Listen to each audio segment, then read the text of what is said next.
핸드폰은 소리 안 나게 하셨는지 다시 한번 확인해 주시고요. 허가받지 않은 녹음이나 촬영은 금지되겠습니다. 주의해 주십시오.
모두 일어나 주십시오.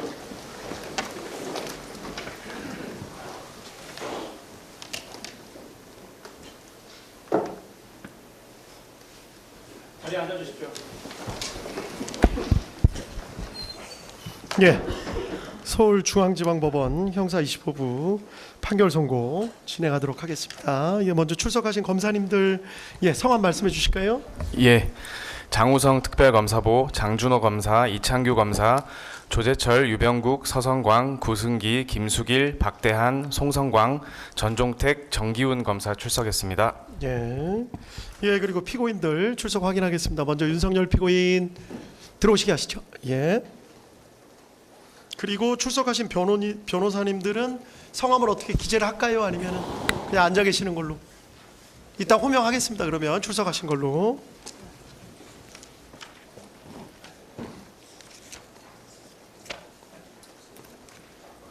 예, 자리에 앉으시죠. 예, 다음 피고인, 그리고 노상원 피고인.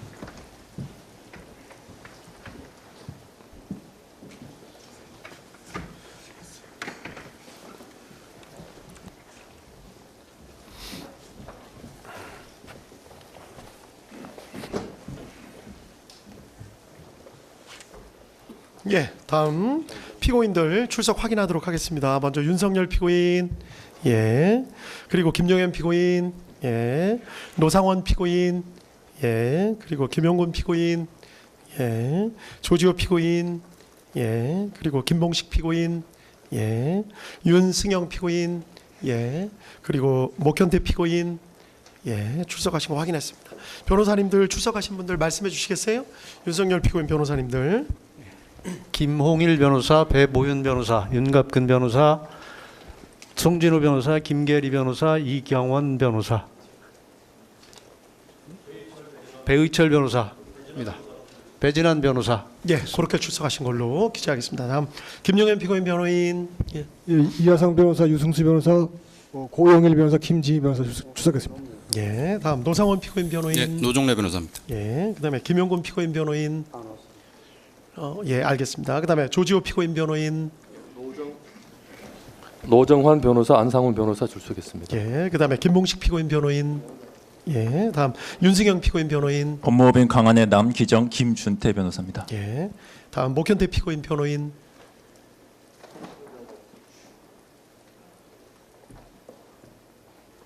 장성준 변호사. 예, 장 변호사님.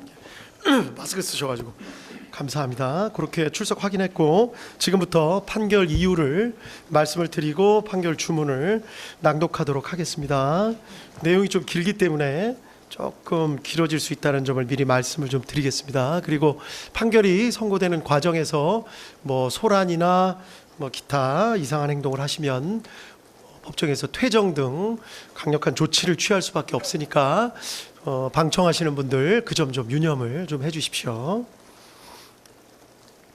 예, 지금부터 259와 129 등 사건 판결 이유를 간략하게 말씀드리겠습니다. 먼저 이 사건 공소 사실입니다.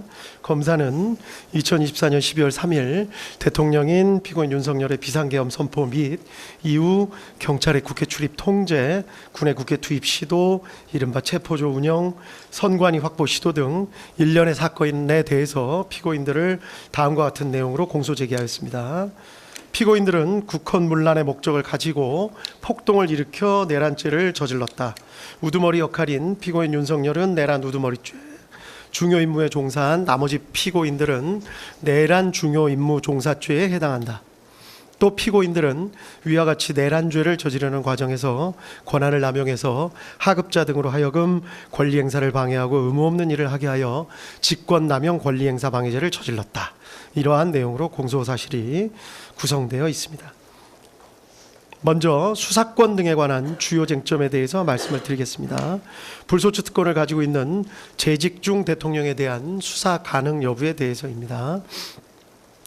불소추 특권에 수사까지 포함된다고 보기는 어렵기 때문에 수사의 범위가 문제되기는 하지만 재직 중인 대통령이라 하더라도 수사 자체는 허용된다는 것이 이 법원의 판단입니다. 이유는 다음과 같습니다. 헌법 제84조 불소추 특권이 수사를 포함하는 것인지에 대해서 증거 확보를 위한 수사가 가능한지 여부에 대해서 견해가 나뉘는데 어떠한 수사도 허용되지 않는다는 견해부터 구속 등 강제 수사가 허용되지 않는다는 견해, 모든 수사가 다 허용된다는 견해 등이 나눠져 있습니다. 이 법원은 여러 나라의 헌법 조문 그리고 판례법 국가의 경우 판례 등을 검토를 해보았습니다.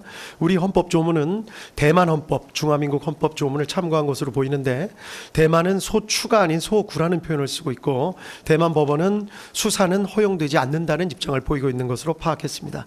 반면 일본 헌법은 국무대신에 관한 불소추 특권에 대해 규정하고 있어 우리 조문과는 형식과 내용이 조금 다르기는 하지만 명확하게 소추라는 표현을 쓰고 있고 수사가 허용된다는 전제에서 수사 허용의 범위에 대해서만 의견 대립이 있는 것으로 보입니다.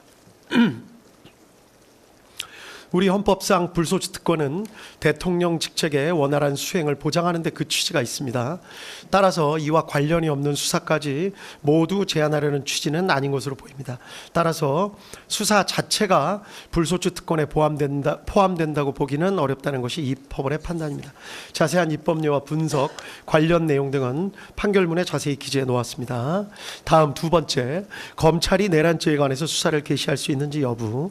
피고인 윤석열 등에 대한 직권남용 권리행사 방해죄 혐의 등의 고발을 접수한 검찰이 내란죄에 관해서도 수사를 개시할 수 있는지가 문제되는데 가능하다는 것이 이 법원의 판단입니다.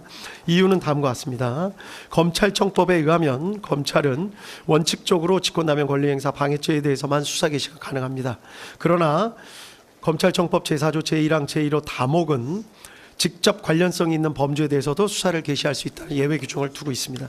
직접 관련성의 의미가 문제가 되는데 마침 이 사건 재판이 진행되는 도중에 대법원 판례 2025 도의 6707 판결이 나왔기 때문에 문제가 사실상 해결되었습니다. 판시 취지는 예외 규정의 해석에 있어 문맥상 의미 외에 규범적인 요소도 고려하여야 한다는 취지로 보입니다. 이 사건의 경우에서 고발된 윤석열 피고인에 대한 직권남용 권리행사 방해 혐의 사실을 살펴보면 내란죄와 중간행위나 다른 원인에 매개 없이 연결되고 구체적 개별적 연관관계가 있는 경우에 해당한다고 보입니다. 따라서 그 구속요건 및 내용 등의 직접 관련성이 인정되고 규범적 의미에 있어서도 이를 인정하는 데 장애가 없습니다. 따라서 검찰의 내란죄 수사권은 있다는 것이 이 법원의 판단입니다. 다음 고위공직자범죄수사처 공수처가 내란죄에 관하여 수사를 할 권한이 있는지 여부가 문제됩니다. 결론부터 말씀드리자면 이 부분에 대해서 내란죄에 관해서 수사를 개시할 수 있다는 것이 이 법원의 판단입니다. 이유는 다음과 같습니다. 공수처법에 의하면 공수처도 원칙적으로 직권남용 권리행사 방해죄에 대해서만 수사를 할 수 있을 뿐 고위공직자 등의 내란죄에 대해서는 수사를 할 권한이 없도록 되어 있습니다. 다만 제4조 제1항 제1호 라목이 예외적으로 수사 과정에서 인지한 직접 관련성이 있는 범죄에 대해서는 수사를 할 권한이 있다고 예외 규정을 두고 있습니다. 직접 관련성에 대해서는 앞서 검찰의 수사 개시 권한 부분에서 살펴본 바와 같이 인정됨에 크게 의문이 없습니다. 문제가 되는 것은 검찰청법 규정과 차이가 있는 수사 과정에서 인지한 것인지 여부입니다. 공수처법 규정은 검찰청법 규정과 이 부분의 표현이 다릅니다. 문헌 그대로 공수처가 고위공직자범죄 수사에 착수해서 수사를 진행해 나가는 과정에서 파악하게 된 새로운 범죄만을 의미한다는 것으로 보아야 하고 그것이 공수처의 우선적 수사권을 예외적으로 부여한 법의 취지에 부합하는 해석이라는 견해가 있을 수 있습니다. 애초에 법의 취지에도 부합하고 문헌의 의미에 충실한 해석으로 보이기는 합니다. 위 규정은 통상의 특검법 규정에서 따온 표현으로 보이는데 특검법 등은 처음부터 수사 가능 범위를 명확하게 규정해 놓고 수사를 개시하면서 그 과정에서 인지하게 된 관련 범죄만을 예외적으로 수사할 수 있게 하는 것인 바 공수처법의 위 규정 역시 그러한 취지로 인정되어야 한다는 주장으로 보입니다. 그런데 위 주장에 따르면 결국 공수처가 어떤 고소 고발 사건을 수리했을 때 열거된 죄 중에 공수처가 수사권한이 없는 범죄가 포함되어 있을 때 무조건 수사권이 있는 경찰로 보내야 한다는 결론에 이르게 되므로 쉽게 받아들이기가 주저됩니다. 나아가 한시적으로 수사 범위를 정해놓고 수사를 개시하는 특검 등과는 달리 공수처는 상설기관으로 설치돼서 계속해서 관련 범죄를 수사하고 실체적 진실을 파악해야 할 일반적 수사기관으로서의 성질도 같이 가지고 있다는 점에 비추어 보더라도 그러합니다. 따라서 그와 같이 일률적으로 제한적 해석을 하지 않고 공수처법의 취지에 반하는 것이 아니라면, 즉 효율적인 수사 경제를 저해하지 않으면서 피해자의 방어권을 어렵게 만드는 결과가 되지 않는다면 수사 과정에서 인지한 죄라는 문헌에 포함된다고 보는 것이 바람직하다고 할 것입니다. 이와 같이 보는 것이 검찰청법의 규정과도 통일적인 해석이 가능하여 실무상으로도 바람직합니다. 그런데 이 사건의 경우는 직접 관련성이 인정되고 규범적 의미에서 살펴보더라도 효율적인 수사에 등의 필요가 크다는 점을 부인할 수가 없습니다. 따라서 이 사건의 경우 내란죄에 관해서도 공수처의 수사권을 인정하는 것이 타당하다는 것이 이 법원의 판단입니다. 한편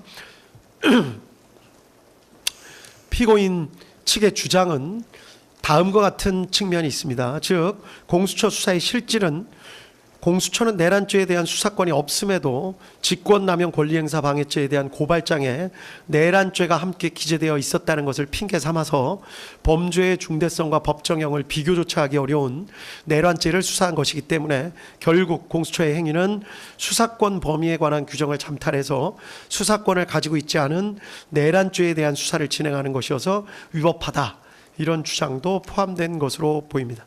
기록을 살펴보면 위와 같은 의심에 일리가 전혀 없는 것은 아닌 것으로 보입니다. 다만 공수처와 별도로 내란죄에 관한 수사권이 있는 경찰이 별도로 수사를 개시하였었고, 공수처와 경찰 등이 2024년 12월 11일 공조수사본부를 결성해 협의를 거치기도 했습니다. 그리고 12월 16일 경찰이 공수처의 사건을 이첩하기도 했습니다. 이런 사정에 비추어 보면 법규상의 잠탈 주장은 그대로 받아들이기 어렵습니다. 그리고 무엇보다 강조해야 할 점은 위와 같은 논란이 이 사건에 있어서는 결국 큰 의미가 없다고 보이는 점입니다. 공수처의 수사권이 없다고 하더라도 검찰이 공수처 송부 기록 외에 다른 증거들을 종합해서 기소를 결정한 것으로 보입니다. 검찰의 기소 자체를 위법하다고 보기가 어렵습니다.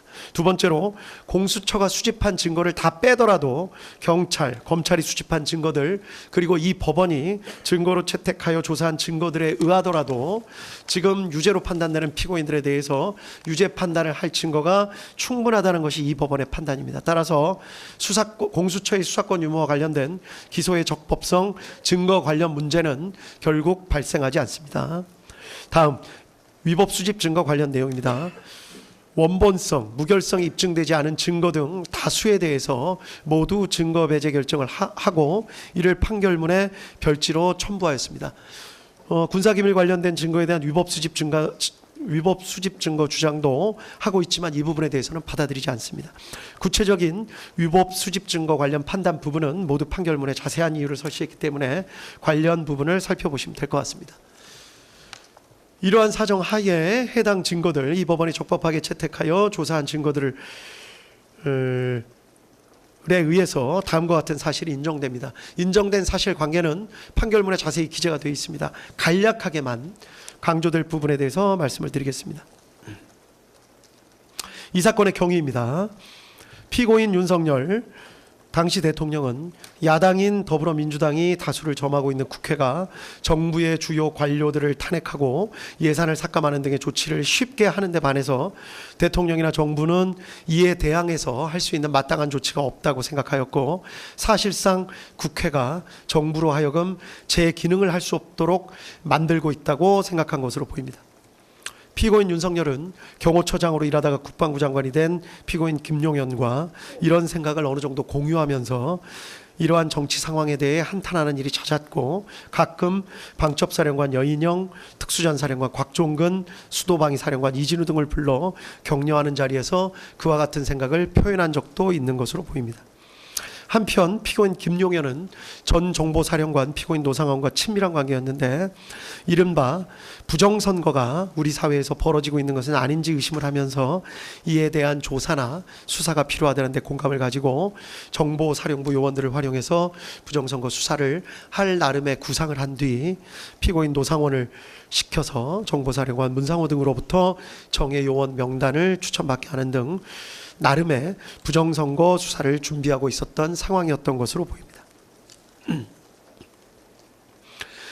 이러한 배경 하에 피고인 윤석열은 국회에서 감사원장 등에 대한 탄핵소추 절차를 진행하는 등의 일까지 생기자 피고인 김용현과 사이에 비상계엄을 선포해서 국회 활동 및 일체의 정치 활동 등을 금지하는 포고령을 내리고 그 다음 국회에 군을 보내 국회의사당 등을 봉쇄하며 국회의원들이 모여서 토의나 의결 등을 하지 못하도록 막고 아울러 국회의장 여당과 야당 대표 등 주요 인사들을 포고령 위반의 형식으로 체포 구금하며 이 기회에 군이 선거관리위원회 서버 등을 확보 분석하고 선관위 전산 직원들을 신문하는 등 부정선거 수사를 진행한다는 내용의 개괄적이거나 구체적인 계획 등에 대해서 서로 합의를 하고 이를 12월 3일 22시경에 실행하기로 계획하고 세부 계획 등을 피고인 김용현에게 맡겼던 것으로 보입니다. 이 사건의 특징인데 피고인 김용현은 방첩사령관 여인영, 육군특수전사령관 곽종근, 수도방위 사령관 이진우 등에게 위 계획을 있는 그대로 알리지 않았던 것으로 보입니다. 아마도 보안 유지를 하거나 또 이들이 반발할 가능성 등을 고려해서 있는 그대로 계획을 밝히지는 않았던 것으로 보입니다. 그 때문에 피고인 김용현은 이들에게 돌려서 말하는 방식으로 어떠한 상황이 있을 것과 그러한 상황이 발생했을 때 어떤 임무를 해야 하는지를 암시하는 방법으로 임무를 부여한 것으로 보입니다. 곽종근에게는 비상 상황이 발생하면 국회 선관위 등을 확보해야 한다는 말만을 던지거나 이준호에게는 만약에 국회에 비상 상황이 발생하면 수방사는 어떻게 해야 할지를 생각해 보라는 말을 하는 식으로 이들에게 어떤 상황이 발생할 수 있다. 그때는 어떻게 해야 한다라는 식으로 가정적 상황과 임무 부여를 하는 방식으로 임무를 하달했던 것으로 보입니다. 그 때문에 이들의 법정에서의 진술 내용이 일부 차이가 있는 것으로 보이고 이 때문에 수사도 상당한 난항을 겪었던 것으로 보입니다. 다만 이들 사령관들은 이러한 지시 내용에 대해서 나름대로 그 의미를 모두 짐작하고 추정하였던 것으로 보입니다.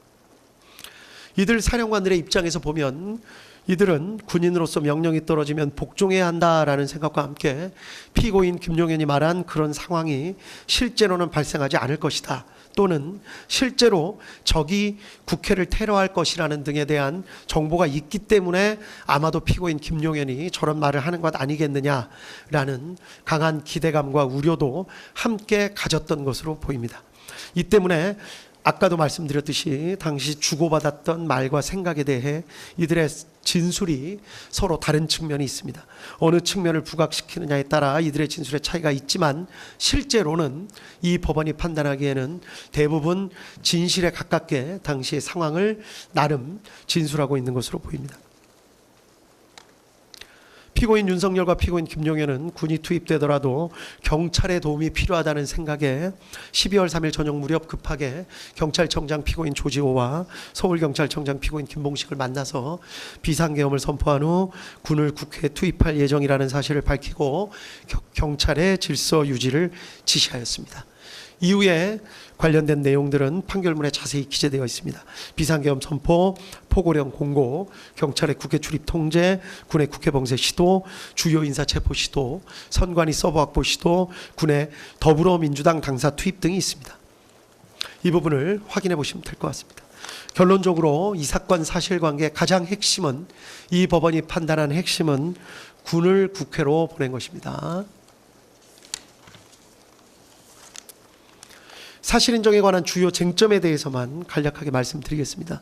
먼저 피고인 윤석열이 비상계엄을 선포하고 포고령을 공고해서 군을 국회나 선관위에 투입할 결심을 하게 된 경위에 관한 내용입니다. 이 법원의 판단으로는 여러 가지 사정이 있지만 증거나 대국민 담화나 포고령의 내용을 합쳐보면 야당인 더불어민주당이 다수를 점하고 있는 국회가 무리한 탄핵소추 시도, 일방적인 예산안 삭감 시도 등 대통령과 정부의 활동을 사실상 무력화하고 있다라는 생각을 하게 됐고, 점차 이러한 생각에 지나치게 집착해 적어도 2024년 12월 1일 무렵에 더는 참을 수 없다, 무력을 동원해서라도 국회를 제압해야겠다라고 결심했기 때문이라고 보는 것이 이 사건의 실체에 부합하는 것으로 보입니다. 검사는 피고인 윤석열이 2024년 12월경이 아니라 약 1년 전부터 비상계엄을 선포하며 국회를 제압하여 이른바 장기 독재를 하려는 의도를 가지고 내외적 여건을 조성하고 또 그게 여의치 않게 되자 궁지에 몰려 이 사건 비상계엄에 이르게 된 것이라는 취지로 주장했지만, 그러한 경위 및 과정을 인정할 증거는 부족하다는 것이 이 법원의 판단입니다. 이른바 노상원 수첩 등은 작성 시기를 정확히 알 수 없고, 일부 내용들은 실제 이루어진 사실과 불일치하는 부분도 있으며, 모양, 형상, 필기, 형태, 내용 등이 조악한 데다가 보관하고 있던 장소, 보관 방법 등에 비추어 보더라도 그렇게 중요한 사항이 담겨져 있던 수첩이라고 보기에는 무리가 있습니다. 또 피고인 윤석열이 피고인 김용인과 함께 여인영, 곽종근, 이진우 등과 함께한 여러 차례 식사 자리에서 말한 내용을 살펴보더라도 어떠한 의도나 구상, 계획 등을 내비친 것으로 보기에는 무리가 있고, 오히려 단순한 불만이나 격정을 토로하거나 하소연, 답답함 등을 내비친 것으로 볼 여지가 적지 않습니다. 또 이 사건 비상계엄 후 이루어진 각종 조치를 보면 장기간 마음먹고 비상계엄을 선포하였다고 보기에는 지나치게 준비가 허술하고 국회를 무력화시킨 후의 계획 등에 관해 별다른 증거나 자료, 흔적 같은 것도 찾아볼 수가 없습니다. 다음으로 국회에 투입된 병력이 부여받았던 임무의 내용에 대해서 간단하게 살펴보겠습니다. 결론부터 말씀드리자면, 특전사 병력은 처음부터 곽종근으로부터 국회의사당 본관을 봉쇄해서 안에 있는 사람들을 모두 건물 밖으로 나오게 만들고 건물 내부에는 사람들이 들어갈 수 없게 만들라는 임무를 부여받은 것으로 보입니다. 또 수방사 병력은 이진우로부터 일단 국회 경내에 들어가라는 임무를 부여받았고, 수방사령관 이진우는 스스로 국회 경내로 들어간 병력에게 국회의사당 본관 주변을 경계하는 임무를 부여할 계획을 가지고 있었던 사실이 인정됩니다.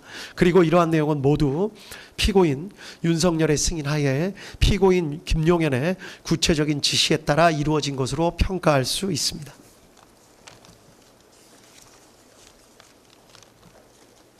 다음으로 방첩사 체포조가 부여받은 임무의 내용입니다. 결론부터 말씀드리자면, 피고인 김용현이 여인영에게 14명의 구체적 체포 대상자 명단을 불러준 것은 사실로 인정됩니다. 피고인 김용현과 여인영 모두 체포하라는 의미로 이를 이해한 사실 등도 인정할 수 있습니다. 한편 실제 출동한 방첩사 요원들 체포조는 명시적으로 체포된 당사자를 인계받아서 수방사 비원벙커로 이동하는 내용의 임무를 부여받은 것으로 보이기는 합니다. 그렇지만 적어도 이미 출동했던 체포조 인원들의 경우에는 자신들이 국회에서 경찰 수사관과 군 수사관을 만나 함께 팀을 이루어 국회의장 우원식, 야당 대표 이재명, 한동훈 등을 우선하여 체포, 구금해서 수방사 비원 벙커로 이송한다는 임무를 부여받은 것으로 파악하고 있었던 것으로 보기에 충분하다는 것이 이 법원의 판단입니다. 그 이유에 대해서도 판결문에 구체적이고 자세한 설시를 부여했기 때문에 관련 내용을 확인해 보시면 될 것 같습니다. 가장 중요한 것입니다. 피고인 윤석열이 비상계엄을 선포하고 포고령을 공고해서 군을 국회 선관위에 투입한 목적이 무엇인지에 관해서 이 법원이 파악한 사실을 말씀드리도록 하겠습니다. 피고인 윤석열이 이러한 행동을 한 이유, 경위에 대해서는 아까 말씀을 드렸고, 이러한 행동을 한 목적은 국회로 군대를 보내서 국회의사당을 봉쇄하고 국회의장, 여당, 야당의 대표 등 주요 인사를 체포함으로써 국회의원들이 모여서 토의를 하거나 의결을 하지 못하게 하려는 목적, 즉 국회의 활동을 저지하거나 마비시켜서 국회가 상당 기간 그 기능을 제대로 하지 못하게 만들려는 목적이 있었다고 보기에 충분하다는 것이 이 법원의 판단입니다. 이유는 다음과 같습니다. 계엄 선포문에 명시적으로 반국가 세력인 국회 또 척결이라는 등의 표현이 있습니다. 포고령에는 아예 국회 활동을 금지한다거나 정치 활동을 금지한다, 또 이를 어길 시 처벌한다는 등의 표현이 명확하게 있습니다. 국회 활동을 저지하거나 마비시키려는 목적이 그 자체로 뚜렷합니다.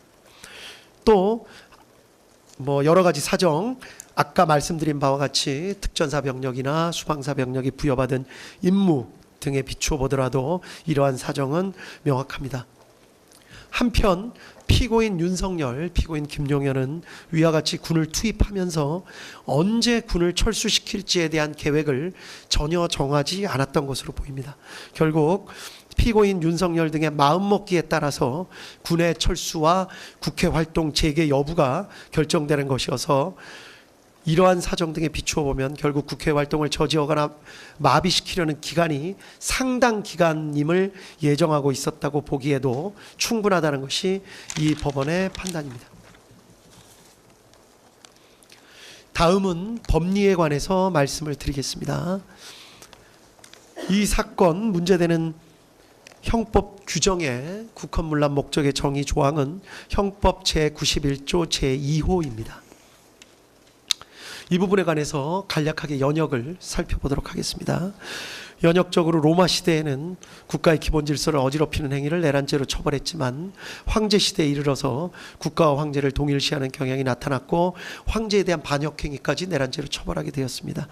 중세 시대에도 이러한 성향이 강하게 나타나서 죽은 개인에 대한 배신 행위 등을 반역죄로 처벌하게 되었고 점차 왕이나 군주 자체는 반역죄, 내란죄를 저지를 수 없다는 인식이 중세시대 때는 강하게 퍼졌던 것으로 재판부에서 확인을 했습니다.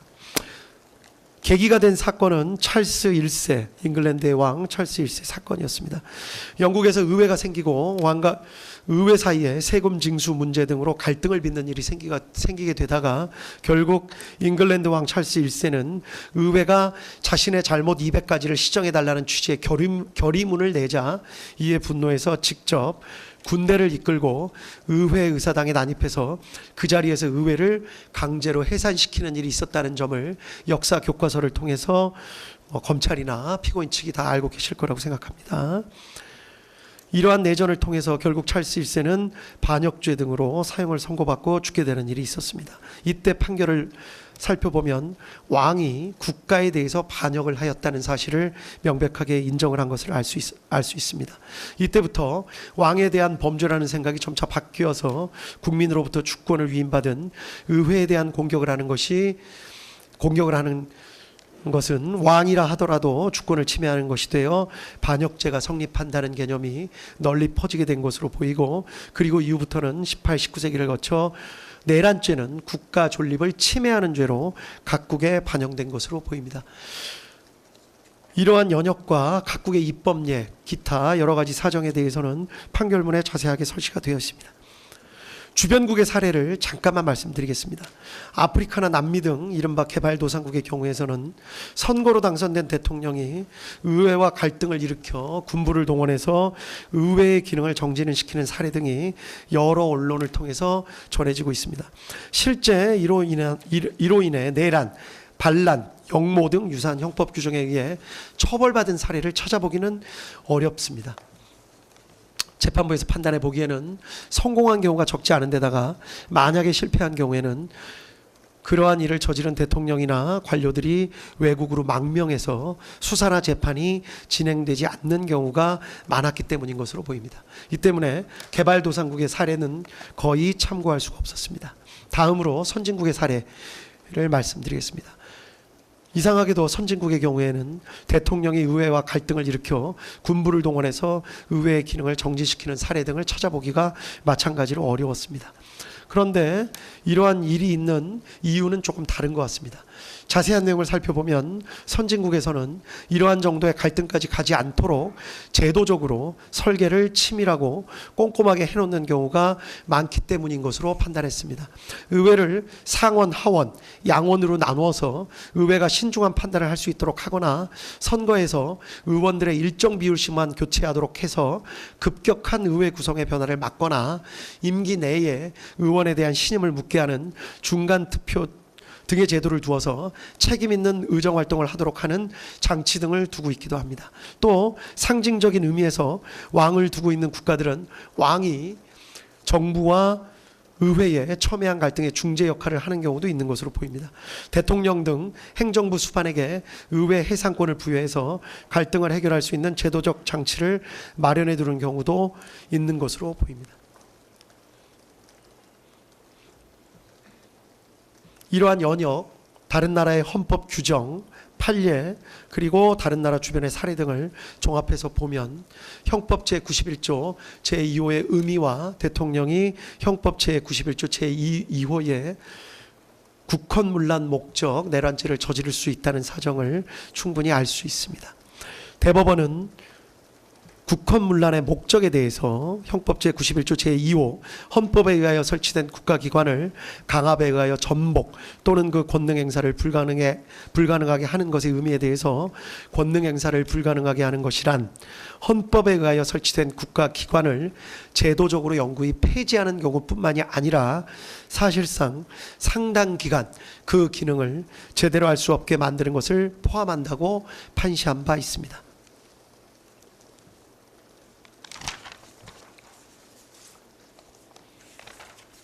따라서 형법 제91조 제2호가 적용되는 이른바 국헌문란 목적 내란죄는 대통령도 저지를 수가 있습니다.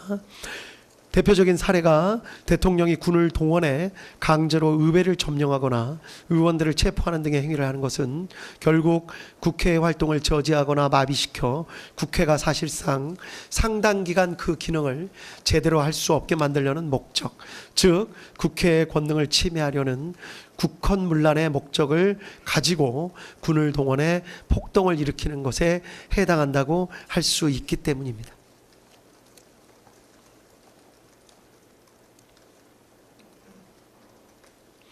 특히 행정부의 수반과 행정부를 견제하는 의회는 자칫 갈등과 긴장관계에 놓이기 쉽고 이 경우 군에 대한 통수권을 가지는 행정부의 수반은 언제든지 군을 동원해 의회의 기능을 제대로 행사하지 못하게 만듦으로써 방해 없이 행정부의 정책 추진을 밀고 나가려는 강한 유혹에 빠지기 쉽습니다. 위와 같은 경우는 종종 역사에서 찾아볼 수 있고 아까 말씀드린 바와 같이 주변국에서 직접 목격되기도 합니다. 다음으로 대통령의 국가 긴급권 행사, 특히 비상계엄 권한 행사가 형법 제91조 제2호가 적용되는 국헌문란 목적 내란죄에 해당할 수 있는지 여부에 대해서 말씀드리겠습니다. 비상계엄 선포는 그 자체로 행정부나 법원 등 헌법에 의하여 설치된 국가기관의 권한 행사를 제약하는 성격을 가지고 있습니다.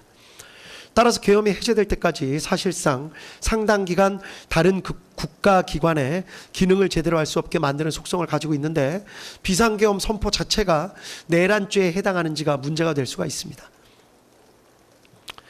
이러한 문제에 대해서는 먼저 계엄 선포의 형식적, 실제적 요건을 갖추지 못한 경우에는 형법 제91조 제2호가 적용되는 국헌문란 목적 내란죄가 성립된다는 견해가 있을 수 있습니다.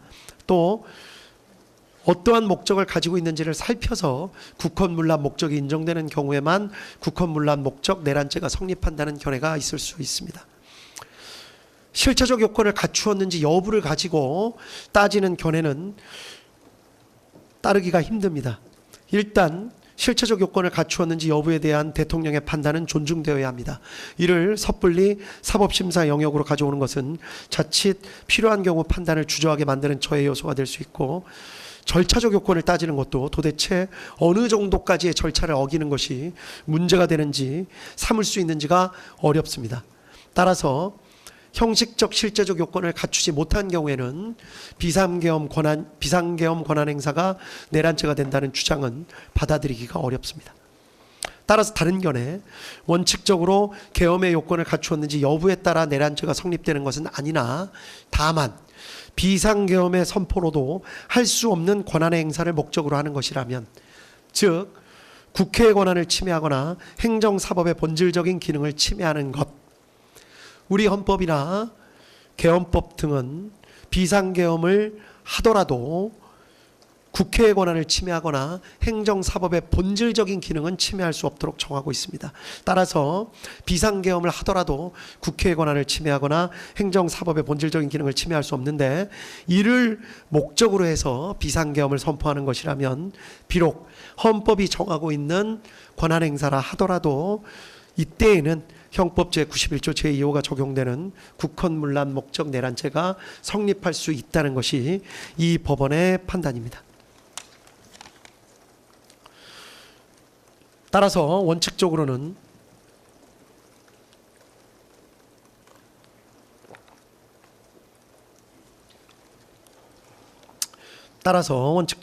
대통령의 비상계엄 선포 자체는 내란죄에 해당할 수 없습니다. 사법심사의 대상이 된다고 보기도 어렵습니다.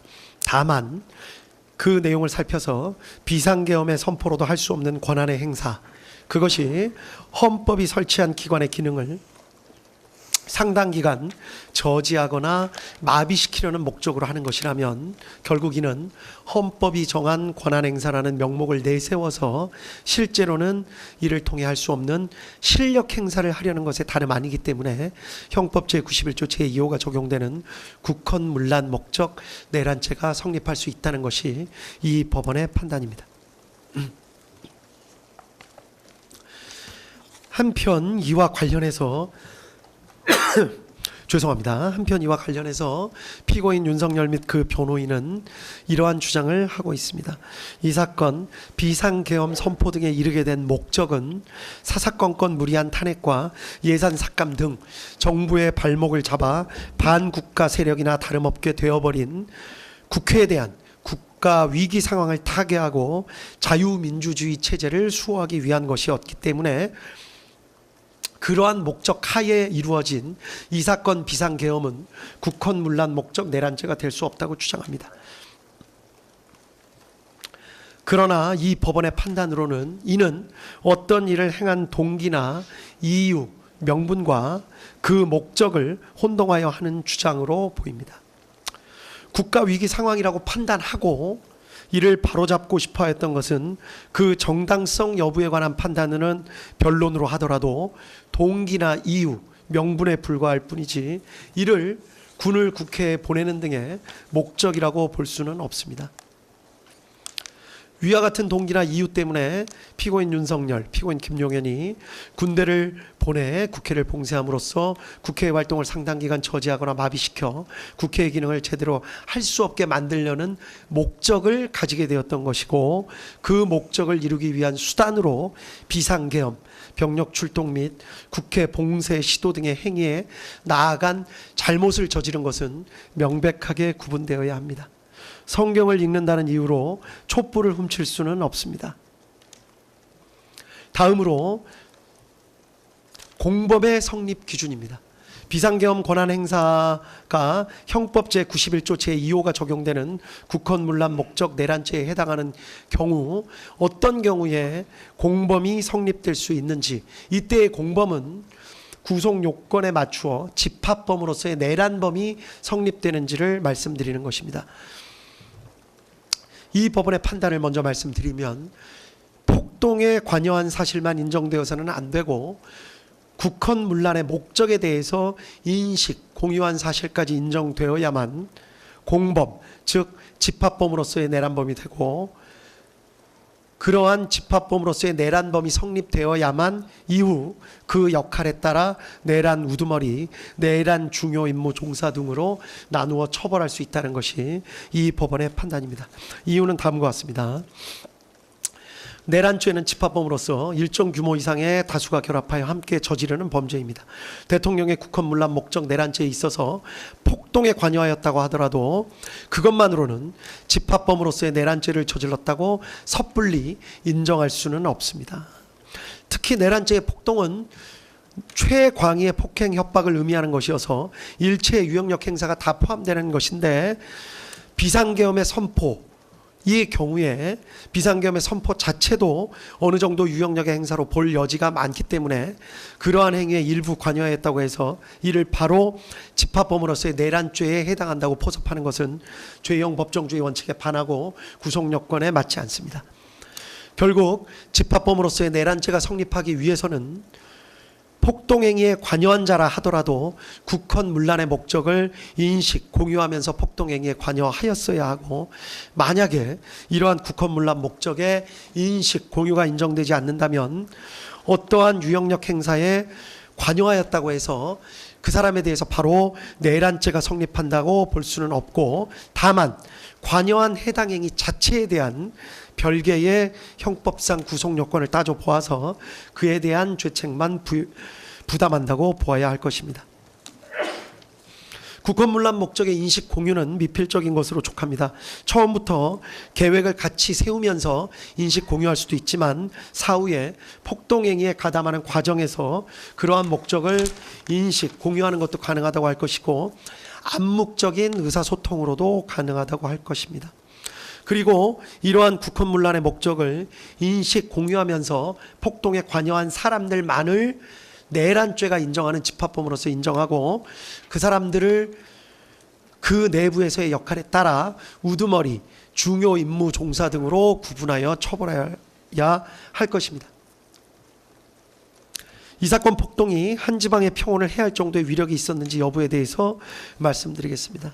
이 법원은 이 사건 비상계엄 선포, 포고령의 공고, 국회 봉쇄행위, 국회의원 및 정치인 등 체포조 편성 및 운영, 중앙선관위 등 점거, 서버 반출 및 직원 등 체포 시도 등은 모두 다 합쳐서 그 자체로 폭동행위에 해당한다고 보이고, 이러한 폭동행위는 대한민국 전역, 그렇지 않더라도 국회와 선관위 등이 위치한 서울과 수도권 등의 평온을 해야 할 정도의 위력이 있었다고 봄이 상당하다고 판단했습니다.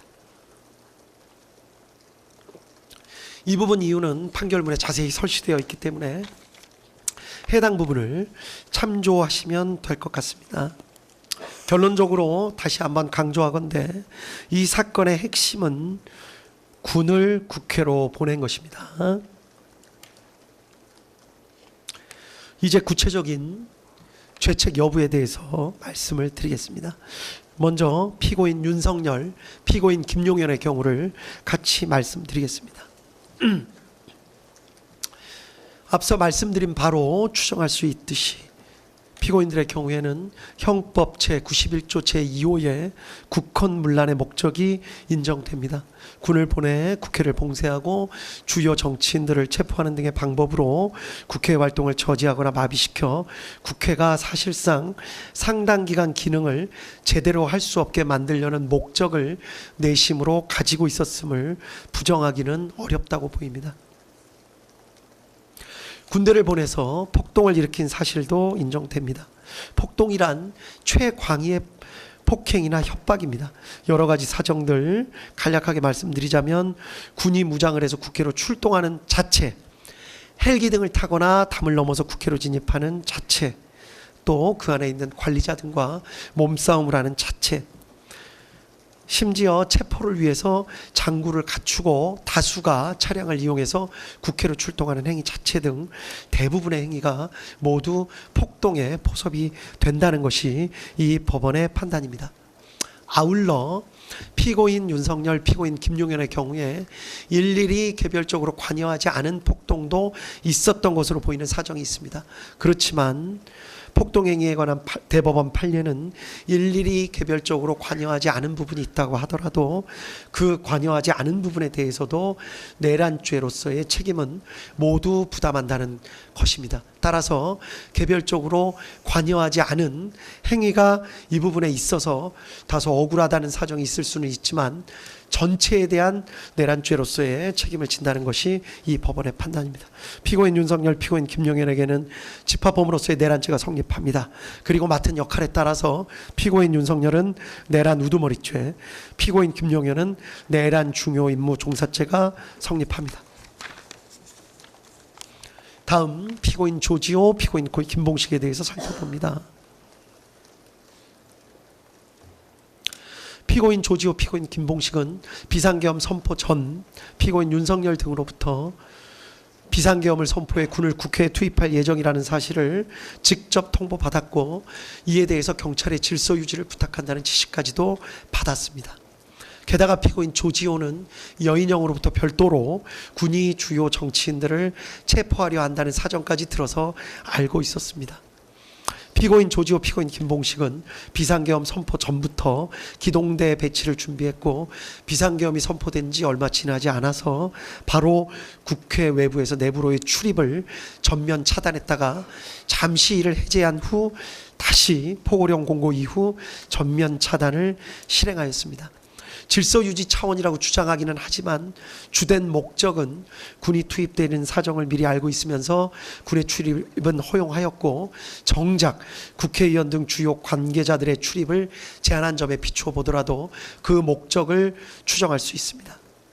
이러한 사정들을 종합해 보면 피고인 조지호, 피고인 김봉식은 비록 처음부터 계획에 관여하고 설계했던 것은 아니지만 국헌문란의 목적, 즉 피고인 윤석열과 피고인 김용현이 군을 보내 국회를 봉쇄하고 주요 정치인들을 체포하는 등의 방법으로 국회 활동을 저지하거나 마비시켜 국회가 사실상 상당 기간 그 기능을 제대로 할 수 없게 만들려는 목적을 가지고 있다는 사실을 인식, 공유했다고 보기에 충분하고 이에 따라 위 폭동행위에 가담한 것으로 평가할 수 있습니다. 따라서 이들에게는 집합범으로서의 내란죄가 성립한다는 것이 이 법원의 판단입니다. 그리고 그 역할에 따라 각 내란 중요 임무 종사죄가 성립합니다.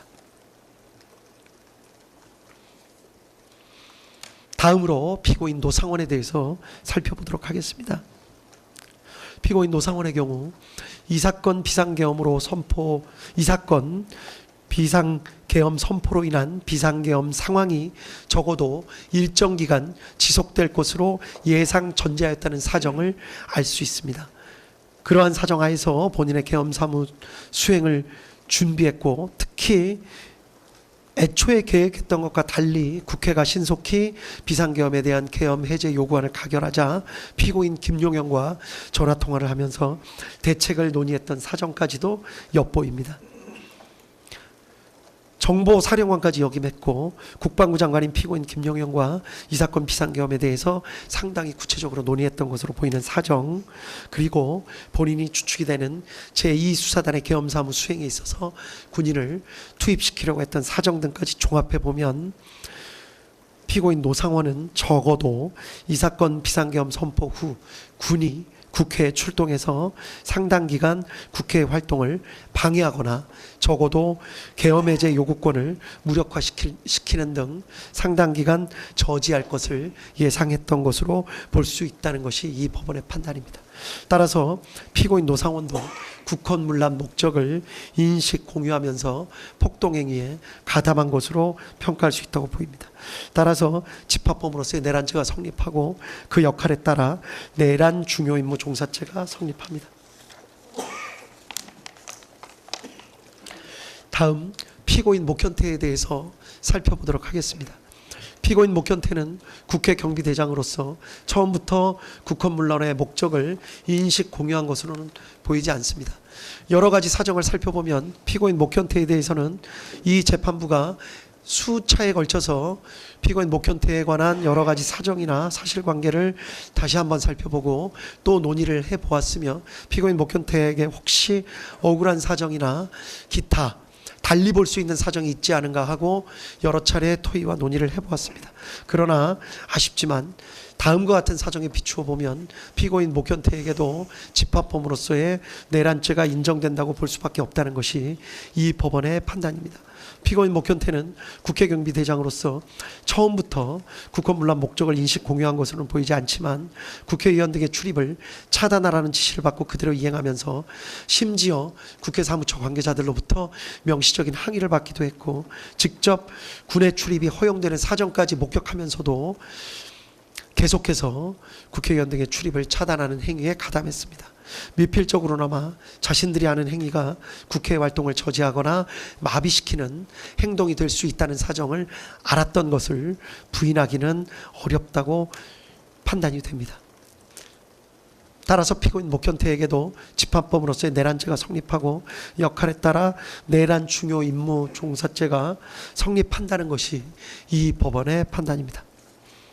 다음 피고인 김용군에 대해서 살펴봅니다. 검사는 피고인 김용군이 피고인 노상원의 정보사령부 병력 선관위 과천청사 투입 및 부정선거 수사 계획에 공모 가담하였다고 기소를 하였습니다. 결론부터 말씀드리면 피고인 김용군의 경우에는 공소 사실과 같이 피고인 노상원의 계획에 공모 가담한 사실 자체를 인정할 증거가 부족하다는 것이 이 법원의 판단입니다. 따라서 피고인 김용군은 집합범으로서의 내란죄 성립 여부를 따질 필요 없이 그 자체로 범죄가 성립한다고 볼 증거가 부족합니다.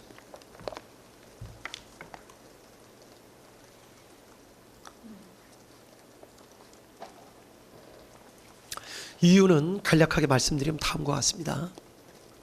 피고인 김용군이 2024년 10월에서 11월경 군사경찰 추천 명단을 피고인 노상원에게 제공한 사실, 그리고 실제 그 명단이 반영된 수사단 구성계획이 작성된 사실, 12월 3일 롯데리아에서 직접 피고인 노상원 구삼의 방종환과 함께 만났던 사실, 그 가운데 비상계엄 선포 예정 사실을 직접 들어서 알고 있던 사실 등을 보면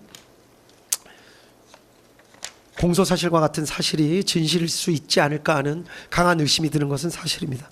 그렇지만 피고인 김용군은 이 부분 공소사실 자체를 강력하게 부인하고 있고, 또 피고인 노상원 역시 피고인 김용군의 진술 취지에 부합하는 내용으로 진술하고 있습니다. 또 구3의 방정환의 진술에 비추어 보더라도 당시 피고인 노상원이 어떤 이야기를 한 사실만 인정될 뿐 피고인 김용군이 이에 대해 어떻게 응답하였거나 행동하였는지에 대해서는 확인이 어렵습니다. 이러한 여러 가지 사정을 살펴보면 공소사실과 같이 관여한 사실 자체를 인정할 증거가 부족하다는 것이 이 법원의 판단입니다. 다음으로 피고인 윤승영에 대해서 살펴봅니다. 검사는 피고인 윤승영이 방첩사에서 주요 정치인 등을 체포하려는 사정을 알면서도 이현일로부터 이를 보고받은 후 피고인 조지호에게 보고하여 승인을 받는 등 정치인 체포 행위에 공모 가담하였다는 공소사실로 피고인 윤승영을 기소하였습니다. 그러나 이 법원이 판단하기에 피고인 윤승영의 변소와 같이 비상계엄화 매뉴얼에 따라서 합동수사단을 지원하는 행위로 인식하고 100명의 지원 요청에 협조하거나 또 포고령 위반 사범을 검거하기 위해 체포조가 국회로 출동한 것으로 오해해서 그 지원 요청에 협조한 것일 수 있다라는 주장이 사실일 수도 있다는 합리적 의심을 배제하기가 어렵습니다. 구체적인 내용은 판결문에 자세한 기재가 나와 있습니다. 피고인 윤승영이 방첩사 체포조 지원 등의 행위가 국회 활동을 저지하거나 마비시켜 국회가 사실상 상당 기간 그 기능을 제대로 할 수 없게 만들려는 목적 하에 이루어지는 행위임을 공유하거나 인식하였다고 볼 증거가 부족한 이상 피고인 윤승영에 대해서는 집합범으로서의 내란죄가 성립하지 않고, 따라서 내란 중요 임무 종사죄가 성립한다고 볼 수 없다는 것이 이 법원의 판단입니다. 한편 나머지 피고인들, 피고인 윤승영, 김용군을 제외한 나머지 피고인들에 대해서 직권남용 권리행사 방해죄는 모두 유죄로 인정된다는 것이 이 법원의 판단입니다. 구체적인 내용에 대해서는 판결문에 자세히 기재가 되어 있기 때문에 그 내용을 확인해 보시면 될 것 같습니다. 마지막으로 유죄가 인정되는 피고인들에 대해서 양형의 이유를 간략하게 말씀드리도록 하겠습니다. 공통의 양형 이유를 간략하게 말씀드립니다. 내란죄는 국가의 존립과 헌법적 기능을 파괴하고 법 질서 자체를 부정하는 행위입니다. 형법은 내란죄가 위헌범임에도 상당히 높은 법정형을 규정하고 있습니다. 우리 형법은 높은 형을 규정하고 있는 범죄가 대부분 어떤 결과, 예를 들면 살인 등의 어떤 결과를 낳아야 하는 것에 대해서만 그와 같은 규정을 하고 있는데 반해서 내란죄에 대해서는 특이하게도 어떠한 위험을 일으킨 행위 자체만으로도 높은 형을 규정하고 있는 것입니다. 이는 그 자체로 위험성이 매우 크기 때문입니다. 피고인들의 내란 행위는 합법적인 절차를 무시하고 결국은 폭력적인 수단을 통해 국회의 권능 행사를 불가능하게 한 것으로서 민주주의 핵심 가치를 근본적으로 훼손하였다는 데서 비난의 여지가 큽니다. 이러한 일반적인 사정 이외에도 이 사건 재판부가 가장 안타깝게 생각하는 사정은 이 사건 비상계엄 선포와 그에 따른 군과 경찰의 활동으로 인해서 군과 경찰의 정치적 중립성이 크게 훼손되고 국제사회에서 대한민국의 정치적 위상과 대외 신인도가 하락했고 결과적으로 우리 사회는 지금 정치적으로 양분돼서 극간의 대립 상태를 겪고 있습니다. 대통령 선거를 다시 치렀고 이 사건 비상계엄 선포 후속 조치와 관련된 수많은 사람들, 어마어마한 사람들에 대해서 대규모 수사와 재판이 진행되고 있고 이 법정에 나온 수많은 사람들이 눈물까지 흘려가며 그 피해에 대해서 강하게 호소하고 있습니다. 이러한 사회적 비용은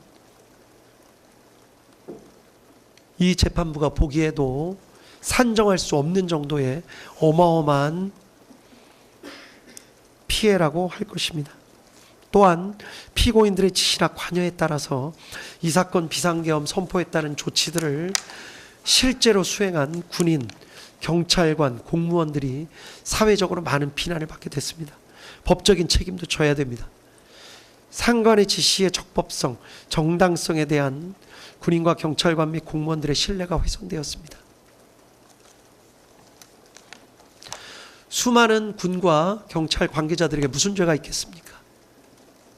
형법상 죄를 물을 수는 있지만 피고인들께서 순간적인 판단을 잘못하였던 이유 때문에 이미 일부는 구속돼 있고 그들의 가족들은 고통받고 있고 무난하게 군생활이나 경찰 생활을 마무리할 수 있었던 다수의 공직자들이 모두 어마어마한 고통을 겪고 있다는 사정은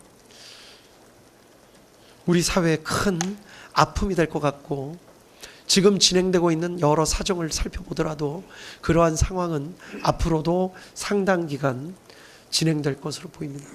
이러한 사정에 있어서도 이 법원은 피고인들의 일반적인 양형 사유로 참작할 수밖에 없었습니다.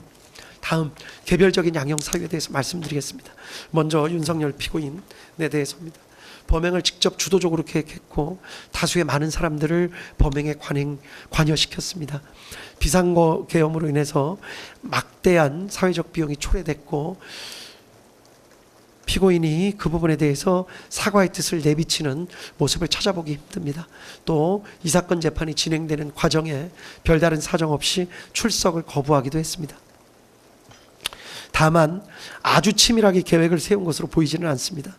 물리력의 행사를 최대한 자제시키려 했던 사정도 보입니다. 실탄 소지나 직접적인 물리력, 폭력을 행사한 예는 거의 찾아보기 어려웠습니다. 대부분의 계획이 실패로 돌아갔고 이 사건 범행 이전에 아무런 범죄 전력이 없고 장기간 공무원으로 봉직해왔으며 현재 65세의 비교적 고령입니다. 다음 김용현 피고인입니다. 이 사건 비상계엄을 주도적으로 준비했고 군의 국회, 선관위, 여론조사 꽃, 더불어민주당사 출동 등을 사전에 계획했으며 독단적으로 부정선거 수사를 진행하려는 별도의 계획을 마련하기도 했던 것으로 보입니다. 피고인 윤석열의 비이성적 결심을 옆에서 조장한 측면이 있는 것으로도 보입니다. 다만 김용현 피고인 역시 물리력의 행사를 최대한 자제시키려 했던 것으로 보이고 대부분의 계획은 실패로 돌아갔습니다. 이 사건 범행 이전에 아무런 범죄 전력이 없고 장기간 공무원으로 봉직해 왔으며 현재 65세의 비교적 고령입니다. 다음 노상원 피고인입니다. 피고인 김용현과 함께 부정선거 수사 등에 관해서 치밀한 계획을 세우기도 했고 민간인임에도 자신의 영향력을 과시하는 방법으로 정보사 인원 등 다수의 사람들을 끌어들여 피해를 입혔습니다. 전반적인 비상계엄 관련 내용을 의논한 것으로 보여 주도적 역할을 한 것으로 보입니다. 다만 현재 별개의 재판이 진행 중인데 병합되어 판단받았을 경우에 형평을 고려할 필요가 있습니다. 무엇보다 군의 투입 등 폭동행위 자체에는 관련된 폭동행위 자체에는 직접적으로 관여하지는 않았습니다. 이러한 부분도 유리한 양형 사정으로 참작했습니다. 다음은 조지호 피고인입니다. 조지호 피고인의 경우에 경찰의 총책임자임에도 포고령을 면밀히 검토하기는커녕 이를 근거로 국회 출입을 차단했고 민간인을 보호했다는 사정을 발견하기가 어렵습니다. 오히려 경찰이 군의 국회 출입을 도우도록 했습니다. 선관위에 경력을 투입하는 데 관여하기까지 하였습니다. 다만 계엄 선포 당일에서야 군의 국회 투입 등 사실을 알게 된 사정이 있습니다. 국회 출입 통제 시간이 비교적 짧았던 것으로 보입니다. 구체적인 사항을 일일이 지시한 것으로 보이지 않습니다. 오랜 기간 동안 경찰 공무원으로 봉직해왔고 아무런 범죄 전력이 없으며 혈액암을 앓는 등 건강이 상당히 좋지 못합니다. 다음으로 피고인 김봉식입니다. 피고인 김봉식 역시 피고인 윤석열과 피고인 조지호의 지시에 따라서 경찰을 국회에 출동시키거나 국회 출입문을 폐쇄하고 국회의원 등을 포함한 사람들의 국회 출입을 막는 일을 직접 주도하였습니다. 특히 국회를 경비해야 할 임무를 가지고 있는 국회 경비대에게조차 국회 출입 통제에 관여하게 하는 등 비난의 여지가 큽니다. 다만 계엄 선포 당일이 되어서야 군의 국회 투입 등 사실을 알게 되었고 국회 출입을 잠시 허용하기도 했고 특히 물리적 사용을 자제한 것으로 보입니다. 오랜 기간 경찰 공무원으로 봉직해왔고 아무런 범죄 전력이 없습니다. 다음 목현태 피고인입니다. 국회를 보호해야 할 국회 경비대장임에도 국회 출입 통제, 특히 국회의장에 대해서까지 출입을 통제하려고 했습니다.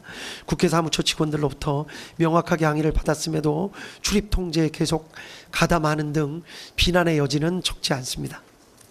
다만 목현태 피고인의 경우에는 총경급 지휘관에 불과합니다. 급박한 상황 속에서 피고인 조지호나 피고인 김봉식의 지시, 비상계엄 및 포고령의 적법성 등을 명확하게 판단하고 그 지시를 거부하기는 어려웠을 것으로 보입니다. 일부 국회의원이나 국회 관계자들의 국회 출입을 몰래 허용해 주기도 한 것으로 보입니다. 오랜 기간 동안 경찰 공무원으로 봉직해왔고 아무런 범죄 전력이 없습니다. 이러한 사정 등을 개별적인 양형 사정으로 참작했습니다. 이에 따라서 이 법원은 피고인들에게 형을 선고하도록 하겠습니다. 피고인들 모두 자리에서 잠깐만 일어나 주십시오.